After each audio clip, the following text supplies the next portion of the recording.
Big பாஸில் என்னத்தான் ரவீனாவோட America aunty வந்து அட்வைஸ் பண்ணாலும் இந்த ரவீனா திருந்தவே மாட்டாதாட்டுக்கு.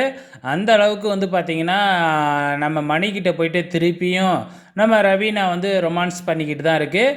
ஸோ அமெரிக்கா ஆண்டி வந்தப்போ ரவீனாவை போய் மணிக்கிட்ட கொடுத்த மோதிரத்தை உடனே வாங்கிக்கிட்டு வா அப்படின்னு சொன்னாங்க இல்லையா. ரவீனாவும் போய் வாங்கிக்கிட்டு வந்துட்டாங்க. இன்றைக்கி நம்ம கமல் சார் வந்து எபிசோடில் பயங்கரமாக ஃபுல் அட்வைஸ் பண்ணிக்கிட்டு இருக்கிறாரு. ஸோ இந்த அட்வைஸ்க்கு அப்புறம் மீண்டும் போயிட்டு நம்ம மணிக்கிட்ட போயிட்டு நம்ம ரவீனா வந்து அப்படின்னு குழாஞ்சிக்கிட்டு இருக்கிறாங்க. அது மட்டும் இல்லை, தன்னோட மோதிரத்தை கழட்டி மீண்டும் வந்து பார்த்திங்கன்னா மணிக்கிட்ட கொடுக்க போகிறாங்க. மணி ரொம்ப விவரம் இல்லை, வேணவே வேணாம் அப்படின்னு சொல்லிட்டு அவாய்ட் பண்ணிட்டாங்க. ஸோ இதுதாங்க இப்போ நடந்துக்கிட்டு இருக்கு. ஸோ ரவீனாவோட அம்மா வேறையா இப்போ என்ட்ரி கொடுக்க போகிறாங்க. ஸோ அவங்க வந்து என்ன சொல்ல போகிறாங்க அப்படிங்கிறத பார்ப்போம்.